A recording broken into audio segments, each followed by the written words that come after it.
विभज्यवाद YouTube channel में आपका स्वागत है। Welcome to विभज्यवाद। विभज्यवाद में सभी सत्पुरुषों का स्वागत है। सम्यक संबुद्ध का उत्पाद, सम्यक संबुद्ध का महानुभाव रिद्धि भाव, सम्यक संबुद्ध का बल और पूर्णिमा। बुद्ध शासन में पूर्णिमा का क्या महत्व होता है ये समझाने का प्रयास करते हैं। और काल को देखते हुए काल का अनुमान ये वीडियो विभज्यवाद ने प्रकाशित किया है। ये देखना अनिवार्य है। ये देखने से काल का अनुमान लगा सकते हैं या काल का अपने जीवन में, मनुष्य जीवन में कितना महत्व होता है ये समझ सकते हैं। तो काल किसी का नहीं होता है, काल के ऊपर किसी का जोर नहीं चलता है, काल किसी का भी इंतजार नहीं करता है। इसी कारण पूर्णिमा अमावस्या को देखते हुए सांख्य शास्त्र से, नेचर से काल की गिनती किया जाता है। जैसे चैत्र, वैशाख, ज्येष्ठ, आषाढ़, श्रावण, भाद्रपद, आश्विन, कार्तिक, मार्गशीर्ष, पौष, माघ, फाग, फाल्गुन, ये 12 महीने सांख्य शास्त्र से आज ही लोग बड़े पैमाने पे बुद्ध शासन में उपोषित करने वाले होते हैं। और अन्य सन, तिवार, राशि, भविष्य, ये सभी नेचर में ये चलते रहता है। पूर्णिमा अमावस्या के दिन भूत प्रेत प्रकंपित होते हैं। पूर्णिमा अमावस्या के दिन भर्ती होती आती है समुद्र में। पूर्णिमा अमावस्या के दिन में हमारे मानस में तब्दीली होती है। ये नेचर से चलता है। जैसे जनवरी, फरवरी ये ईसा के बाद का है, इसके तुल्य मापन करते हैं लोग आजकल। लेकिन सांख्य शास्त्र से, नेचर से गिनती किया जाता है। तो नेचर से गिनती करने से चैत्र पूर्णिमा से, जैसे हमारे चक्रवाल में, जैसे हमारी ग्लास्की में चंद्रमंडल, सूर्यमंडल है जहां से हमारा जनजीवन चलता है। तो चंद्र जहां से निर्माण हुआ ये ग्लास्की में, चक्रवाल में, तब की चैत्र पूर्णिमा की गिनती किया जाता है। तो ये चैत्र पूर्णिमा को लेके फाल्गुन पूर्णिमा तक 12 महीने का हमारे जीवन में इतना महत्व होता है। इसी कारण चैत्र पूर्णिमा के दिन जैसे 31 डे मनाते हैं लोग, वैसे सांख्य शास्त्र से अन्य बुद्धिस्ट राष्ट्र में चैत्र पूर्णिमा के महीने में वो सांख्यन करके, संख्यात न करने का जो नया साल का त्योहार होता है, तो बुद्धिस्ट लोग बड़े धूमधाम से मनाते हैं। और सांख्य शास्त्र से पूर्णिमा अमावस्या के दिन विशेष करके बुद्धिस्ट लोग धम्म श्रवण डे करके मनाते, विशेष दान धर्म कर्म में, पूजा वंदना भावना में रुचि लेते हुए और विशेष रूप से भिक्षु संघ से अनुग्रहित होते, बुद्ध शासन में, भिक्षु शासन में रहते हुए शील का अनुपालन करते हुए अष्ट उपोषध धारण करते उपासक उपासिका। भिक्षु के लिए तो हमेशा के लिए संवरशील होता है, लेकिन पूर्णिमा अमावस्या अष्टमी के दिन विशेष करके आज भी उपोषध धारण करने वाले, बुद्ध पथ पर चलने वाले, अष्टांगिक मार्ग पर चलने वाले लोग होते हैं। तो इसी कारण पूर्णिमा अमावस्या का महत्व समझाते हुए 12 पूर्णिमा को प्रकाशित करेंगे।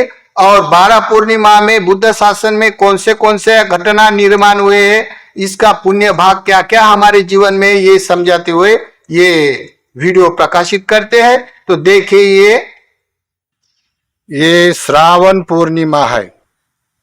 श्रावण पूर्णिमा सुविख्यात है। संसार में श्रावण पूर्णिमा ने विशेष वर्ष काल होने से श्रावण पूर्णिमा को बड़ा हर्षोल्लास मानते हैं। नैसर्गिक व्यवस्था में बहुत अच्छी हरियाली और प्रसन्नता उत्पन्न करने वाला ये महीना होता है। ये महीने में जब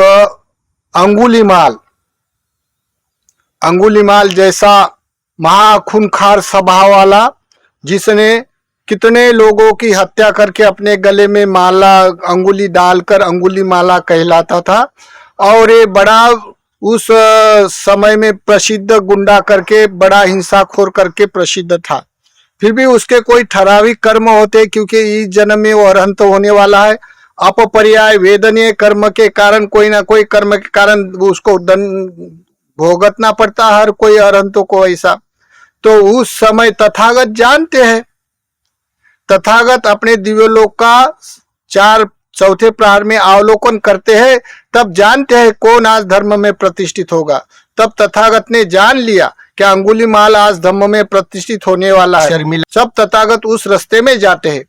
जाते समय सभी लोग बोलते हैं भगवान उस रास्ते में मत जाओ, वहां अंगुलीमाल है, अंगुलीमाल डाकू है और वो हिंसा करता है हर किसी की, आप मत जाओ।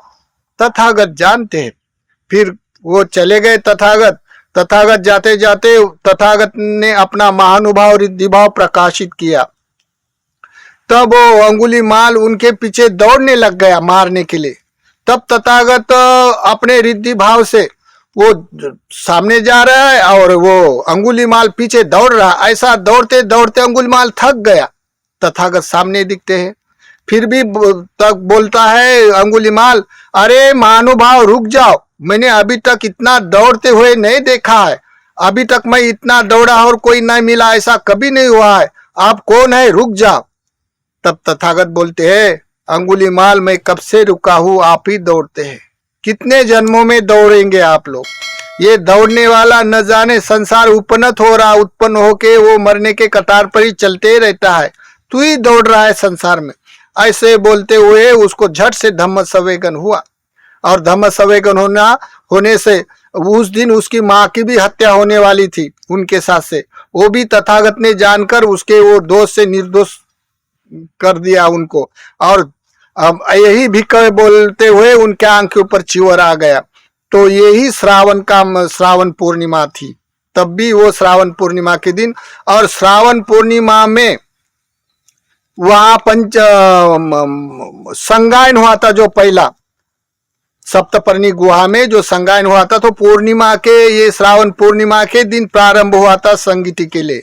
तब ये संगीति सुविख्यात है संसार में आर्य जने के लिए, अष्टांगिक मार्ग पालन करने वाले के लिए। क्योंकि धर्म का जब जब कभी उत्थान हो जाता, तिरस्ताय बढ़ता, कभी कभी किस कारण हेतु से धर्म नष्ट होते रहता। इसी कारण तथागत कुशल धर्म, अकुशल धर्म, हानि भाग्य धर्म, परिवर्जन भाग्य धर्म ये प्रकाशित करना अनिवार्य होता है। तो प्रकाशित करते। तो ये जब ये पहली संगायन सप्तपर्णी गुहा में हुआ, तब 5 से अरंत थे। उनमें से आनंदा भी एक अरंत नहीं होने के बाद 4 महीने तक उसके लिए अरंत होने के लिए वेट किया भिक्खु संघ ने। और ये सप्तपर्णी गुहा में संगायन हुआ था। तभी वो श्रावण मास ही था, पहला प्रारंभ किया संगायन का तब। और अंगुलीमाल धम्म में प्रतिष्ठित हुआ था, ये भी श्रावण महीना था। इसी कारण आर्य जन ये श्रावण महीनिमा में पूर्णिमा में उपोषित लेके उपोषित धारण करते हैं और दान धर्म करके और पुण्य का संचित करते हैं।